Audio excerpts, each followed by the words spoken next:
Hello, नमस्कार, good evening. एक बार फिर से स्वागत है आप सभी का जीएस फाउंडेशन यूट्यूब चैनल पर। दोस्तों, आज के सेशन में हम लोग करने वाले हैं भारतीय अर्थव्यवस्था और भारतीय अर्थव्यवस्था के 50 प्रश्नों को यहाँ कवर करेंगे। चूँकि एक रिवीजन क्लास है दोस्तों, इसलिए यहाँ पर कोई भी एक्सप्लेनेशन नहीं दिया जाएगा। किस एग्ज़ाम के लिए ये सेशन बनाया गया है, तो ये सभी एग्ज़ाम के लिए इंपॉर्टेंट रहने वाला है। चाहे आप SSC, railway, state PSC, CDS, NDA, UPSC, SI, PGT या फिर आप किसी भी कम्पिटिटिव एग्ज़ाम की तैयारी कर रहे हैं दोस्तों, ये सभी के लिए इंपॉर्टेंट रहने वाला है। तो फटाफट से इस सेशन को दोस्तों के साथ शेयर कर दीजिएगा और यदि आप भी इस चैनल पर नए हैं तो चैनल को सब्सक्राइब करके बेल आइकन को ज़रूर प्रेस कर लीजिएगा। तो चलिए दोस्तों, सेशन की शुरुआत कर लेते हैं और देखते हैं कि हमारा पहला प्रश्न क्या है। कहता है कि डॉक्टर आर के हजारी समिति किससे संबंधित है। Option number A is the correct answer, that is औद्योगिक लाइसेंसिंग से संबंधित है। नेक्स्ट क्वेश्चन नंबर 2, निम्नलिखित में से क्या गरीब देशों की मदद करता है, या निम्नलिखित में से गरीब देशों की मदद कौन करता है। Option number C is the correct answer, that is IDA करता है। क्वेश्चन नंबर 3 का आंसर कीजिए। किस पंचवर्षीय योजना को उद्योग और यातायात योजना कहा जाता है। Option number A is the correct answer, that is पहली पंचवर्षीय योजना को। क्वेश्चन नंबर 4, भारत ने निम्नलिखित में से किस देश में अपनी पहली गरीबी उन्मूलन परियोजना शुरू की थी। किस देश में शुरू की थी। Option number A is the correct answer, that is चीन में शुरू की थी।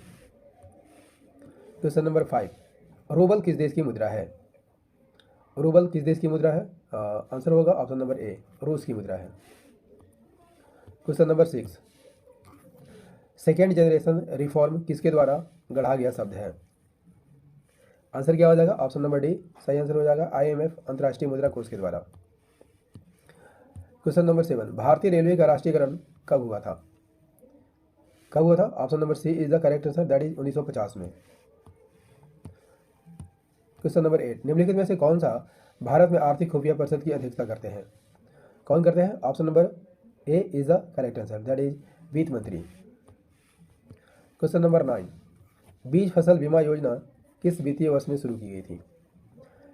किस वित्तीय वर्ष में शुरू की गई थी। यहाँ पर सही आंसर हो जाएगा ऑप्शन नंबर ए, 1999 से 2000 के बीच।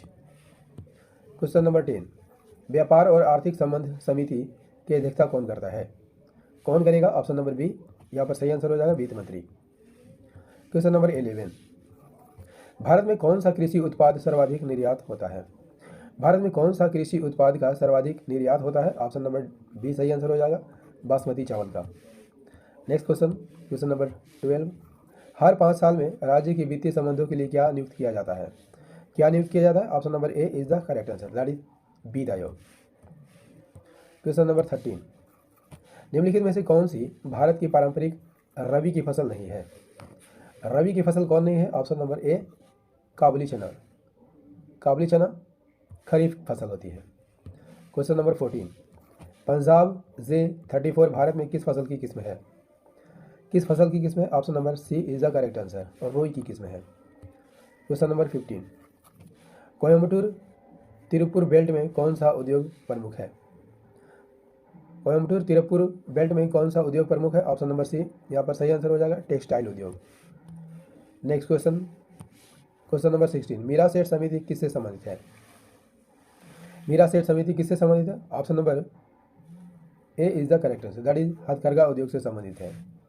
नेक्स्ट क्वेश्चन, कृषि गणना हर कितने वर्ष में होती है। कृषि गणना कितने वर्षों में होती है। ऑप्शन नंबर सी, यहाँ पर 5 वर्षों में, प्रत्येक 5 वर्षों में कृषि की जनगणना की जाती है। क्वेश्चन नंबर 18 का आंसर कीजिए दोस्तों। भारत सरकार ने किसानों के लिए राष्ट्रीय पॉलिसी कब बनाई थी।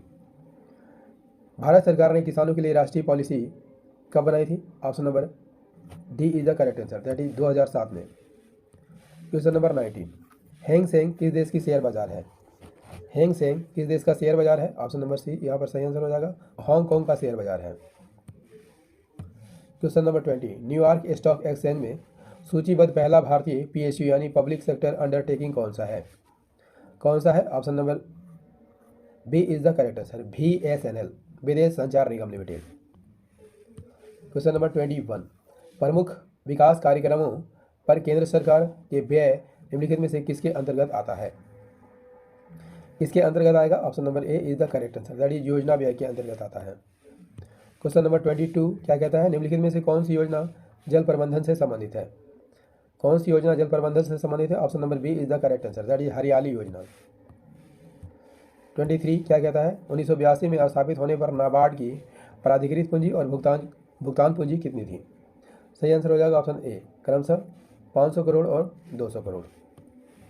क्वेश्चन नंबर 24, निम्नलिखित में से कौन सा भारतीय रिजर्व बैंक के लेखांकन वर्ष का प्रतिनिधित्व करता है? कौन करेगा? ऑप्शन नंबर बी, जुलाई से जून। नेक्स्ट वन, क्वेश्चन नंबर 25, भारत में हाउसिंग फाइनेंस कंपनियों का विनियमन कौन करती है? कौन करती है? Option number A is the correct answer, that is राष्ट्रीय आवास बैंक। भारत का पहला मेगा फूड पार्क कहाँ पर है? ऑप्शन नंबर बी, हरिद्वार में है। नेक्स्ट क्वेश्चन, क्वेश्चन नंबर 17, स्वतंत्रता के बाद भारत ने पहली प्रत्यर्पण संधि किस देश के साथ की थी?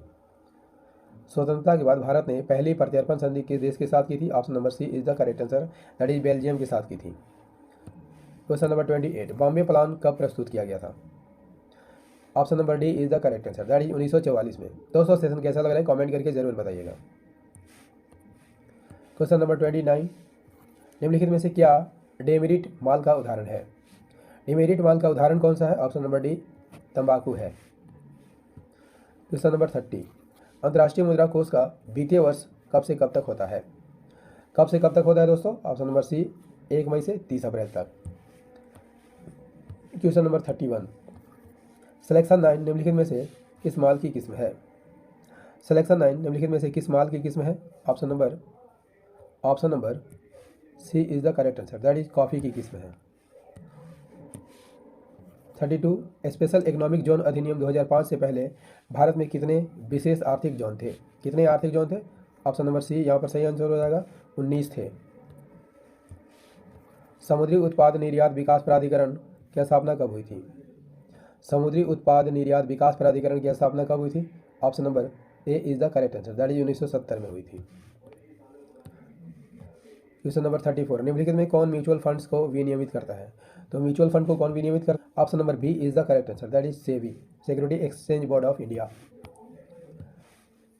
35, नेशनल ऑप्टिक्स फाइबर नेटवर्क निम्नलिखित में से किसके लिए ब्रॉडबैंड कनेक्टिविटी प्रदान करेगा?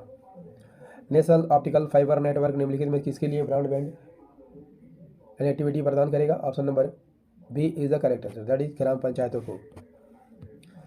36, ओलेरीकल्चर किससे संबंधित है? किससे संबंधित होगा? Option number B is the correct answer, that is सब्जियों के उत्पादन से। दोस्तों सेशन कैसा लग रहा है कमेंट करके जरूर बताइएगा। यदि सेशन पसंद आ रहा हो तो इसे लाइक कर दीजिएगा, दोस्तों के साथ शेयर कर दीजिएगा, और यदि आप भी इस चैनल पर नए हैं तो चैनल को सब्सक्राइब कर लीजिएगा। दोस्तों इस चैनल पर बहुत कम समय में प्रश्नों को कराया जाता है, तो सेशन को एक बार से लाइक कर दीजिए, दोस्तों के साथ शेयर कर दीजिए, और यदि आप भी इस चैनल पर नए हैं तो चैनल को फटाफट से शेयर कर दीजिए। क्वेश्चन नंबर 37, विनिवेश विभाग किसके अंतर्गत आता है? किसके अंतर्गत आता है दोस्तों? Option number A is the correct answer, that is वित्त मंत्रालय के अंतर्गत आता है। 38, भारतीय बागवानी अनुसंधान संस्थान कहाँ पर है? तो बागवानी अनुसंधान संस्थान कहाँ है दोस्तों? बेंगलुरु में है। आम आदमी बीमा योजना कब शुरू की गई थी? आम आदमी बीमा योजना कब शुरू की गई थी? सही आंसर हो जाएगा ऑप्शन बी, 2007 में। Question number 14, India brand equity fund की स्थापना कब हुई थी? इंडिया ब्रांड इक्विटी फंड की स्थापना कब होती है? ऑप्शन सी, 1996 में। भारत में 14 बैंकों का राष्ट्रीयकरण कब किया गया था दोस्तों? आंसर कीजिएगा जरा। भारत में 14 बैंकों का राष्ट्रीयकरण कब किया गया था? ऑप्शन सी सही आंसर हो जाएगा, 1969 में किया गया था। 42, स्वर्ण जयंती ग्राम स्वरोजगार योजना में केंद्र और राज्य सरकार का खर्चे का अनुपात क्या है? तो ऑप्शन नंबर सी यहाँ पर सही आंसर हो जाएगा दोस्तों, केंद्र 75% और राज्य 25% खर्च का वहन करता है। 43 क्या कहता है? एक्साइज ड्यूटी किस पर लगने वाला चार्ज है? किस पर लगाया जाता है? ऑप्शन नंबर सी, वस्तुओं के उत्पादन पर और बिक्री दोनों पर लगाया जाता है। 44, इनमें से MNP के बारे में कौन सा कथन सही है? कौन सा कथन सही है? Option number B is the correct answer, that is GNP minus मूल्यह्रास। 45 का आंसर कीजिए। भारत का पहला वाणिज्यिक बैंक कौन सा था? कौन सा था दोस्तों? Option number B is the correct answer, that is bank of Bengal. इसकी स्थापना कब हुई थी? 1770 में हुई थी। क्लियर? 46, विश्व आर्थिक आउटलुक रिपोर्ट कौन जारी करता है? विश्व आर्थिक आउटलुक रिपोर्ट कौन जारी करेगा? C is the correct answer, that is IMF, international monetary fund, अंतर्राष्ट्रीय मुद्रा कोष। क्वेश्चन नंबर 47, RBI की दूसरी अनुसूची में शामिल बैंकों को क्या कहा जाता है? Option number B is the correct answer, that is अनुसूचित बैंक कहा जाता है। 48 का आंसर कीजिए। महिला समृद्धि योजना का लाभ लेने के लिए महिलाओं को कहाँ पर खाता खुलवाना होगा? तो कहाँ पर खाता खुलवाना होगा दोस्तों? ऑप्शन नंबर बी, ग्रामीण डाकघर में खाता खुलवाना होगा। 49 का आंसर कीजिए। सिडबी की स्थापना कब हुई थी? Small industry development bank of India यानी सिडबी, भारतीय लघु उद्योग विकास बैंक की स्थापना कब हुई थी? Option number C is the correct answer, that is 1990 में हुई थी। इस सेशन का अंतिम प्रश्न है दोस्तों, राष्ट्रीय आवास बैंक का मुख्यालय कहाँ पर है? कहाँ पर है? Option number B is the correct answer, that is नई दिल्ली में। दोस्तों 50 प्रश्नों को यहाँ बहुत कम समय में हमने कराया है। सेशन कैसा लगा कमेंट करके ज़रूर बताइएगा। यदि सेशन पसंद आया हो तो इसे लाइक कर दीजिएगा, दोस्तों के साथ शेयर कर दीजिएगा, और यदि आप भी इस चैनल पर नए हैं तो चैनल को सब्सक्राइब कर लीजिएगा, बेल आइकन को प्रेस करना मत भूलिएगा। मिलते हैं अगले सेशन में। जय हिंद, धन्यवाद।